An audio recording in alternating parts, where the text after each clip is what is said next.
Women in the Shahnameh, Sindokht the Diplomat. Sindokht was the Queen of Kabul and is one of the most consequential characters in the Shahnameh. Ferdowsi casts her in the pivotal role of the diplomat, whose soft statesmanship not only averts a disastrous war between Iran and Turan, but whose intervention facilitates the marriage of her daughter Rudabeh to Zal. This union resulted in the birth of the legendary hero Rostam and shaped the Shahnameh's heroic cycle.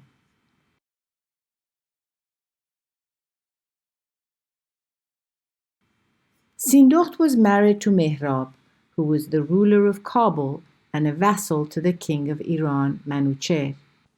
When Zal and Rudabeh fell in love, they knew that they faced impossible odds, as Mehrab was not only an idolater, but Rudabeh was descended from the tyrant snake king Zahak, who had terrorized Iran for 1,000 years. However, Zal knew that despite his father Sam's obedience to King Manucher, he would do his best to make his son's wish to marry Rudabeh come true. Having abandoned him on Mount Alborz as a baby due to his white hair, Sam had promised to make amends, and so Zal wrote a letter to his father telling him about his desire to marry Rudabeh. When Sam received the letter, he was torn about what he should do and called the wise men and astrologers for advice.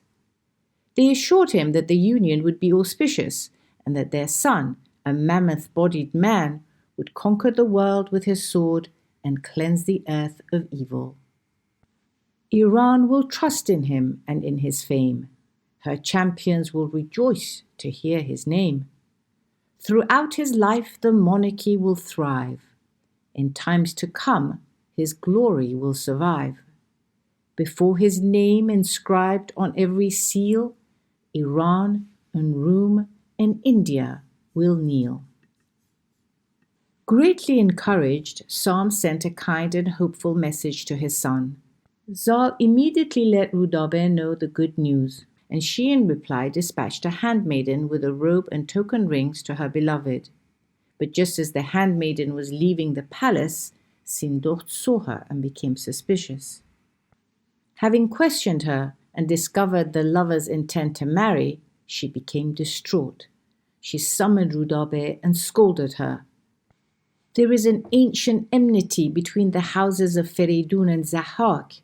If the king of Iran should hear of this secret, he will turn on our whole family and raze Kabul to the ground, she warned, and begged her to forget about the marriage.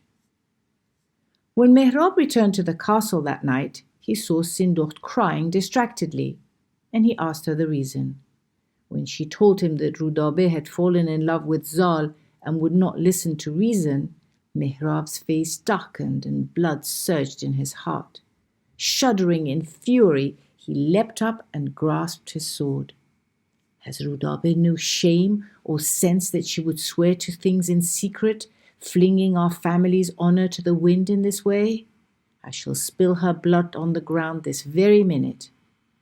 Sindokht tried to calm him, but he pushed her aside and shouted, If Sam and Manucher find out that Zal has fallen in love with a girl descended from Zahak, they will not leave any of us alive in Kabul, and will see to it that we are utterly destroyed. He then called for Rudabeh. Having made him promise that he would not hurt their daughter, Sindokht summoned Rudabeh. The sight of her sent Mehrab into another fit of rage. He called her thoughtless and rash for thinking that there would not be a price to pay for such a stupid desire. How had she not realized that after the 1,000 years that Iran had suffered under the evil Zahak, which Feridun had ended with so much personal loss, that his great-grandson would allow them into their family? Rudabeh listened in silence with tears streaming down her face, and when her father was finished, she fled to her room sobbing in despair. In this overdramatic Qajar painting, the artist has taken creative liberties and exaggerated the events described by Ferdowsi's narrative by merging the two separate instances into a single dramatic scene and presenting it as if Mehrab had actually gone through with his threat to kill Rudabeh. In Ferdowsi's narrative, while Mehrab does express intense anger, there is no instance where he physically harms Rudabeh. In the first, Rudabeh is absent, and while he does indeed unsheath his sword and push Sindokht aside when she tries to restrain him from going to kill their daughter, Ferdowsi tells us that Sindokht only called Rudabeh after Mehrab had promised not to harm her. In the second instance, although Rudabeh is distressed by her father's yelling and is described as sobbing, at no point does Mehrab, here portrayed in the image of Fath Ali Shah, show physical violence, let alone throw her to the ground and trample her while lifting one sword to strike her and unsheathing another.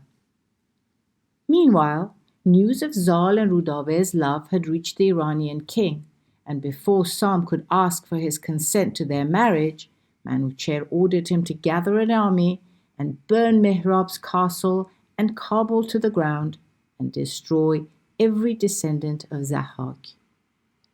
When Zal heard about the approaching army, he rushed out and confronted his father. He reminded him of his promise of atonement for abandoning him in childhood and declared that should Sam attack, he would defend Kabul and Mehrab and his family against the Iranian army. Seeing his son's reaction, Sam said he would write a letter appealing to the king for Zal to deliver and at the same time plead his case in person. But as Zal left to try and convince King Manucher, the news of the imminent Iranian attack reached Kabul. Petrified, Mehrab could think of only one way to placate the Iranian king, and that was to publicly execute his wife and daughter. But the resourceful Sindokht thought of a better way. She told him that the only way to avert disaster would be for her to risk her life and he his treasures and go to petition on behalf of the lovers. And once again, making him promise not to hurt Rudabeh while she was away, she set off with a magnificent embassy of treasures of 30,000 gold coins, golden saddled horses, slave girls bearing cups filled with rubies and jewels, gem-studded brocades carried by 200 camels, and 400 elephants loaded with carpets and precious gowns. At Sam's court, she did not give her name, but just said that she was an envoy from Kabul and kissed the ground before him. Then she had the gifts that stretched for 2 miles displayed one by one before the Empress Sam, who asked her identity. She replied, "I am from Zahak's family and married to Mehrab. I am the mother of the beautiful Rudabeh for whom Zal is ready to sacrifice his soul. If we have sinned and are unworthy to rule in Kabul, I stand before you here in my misery. Kill those who are worthy to die, imprison those who should be imprisoned, but do not burn the hearts of the innocent inhabitants of Kabul, an act which will only bring dark days upon you." Overcome with admiration for Sindokht's beauty, elegance, intelligence, and good sense, Sam took her hands in his and caressed them. "Although you are of a different race than us, you are worthy of the crown and throne," he told her, and gave his blessing for the marriage as indicated here by the shaking of the hands. He then asked to see Rudabeh, for whom his son was ready to sacrifice everything. "Show me the face of this child born of a dragon's race, and you shall be rewarded," he said. So Sindokht invited him to come to Kabul and see Rudabeh for himself. Meanwhile, when Manucher heard Zal's appeal and read Sam's letter, he too called upon his wise men and astrologers for guidance. They told him that of the union of Zal and Rudabeh would be born a champion, who, prompt in his monarch's service, prompt to fight, would be Iran's protector and stout-hearted knight.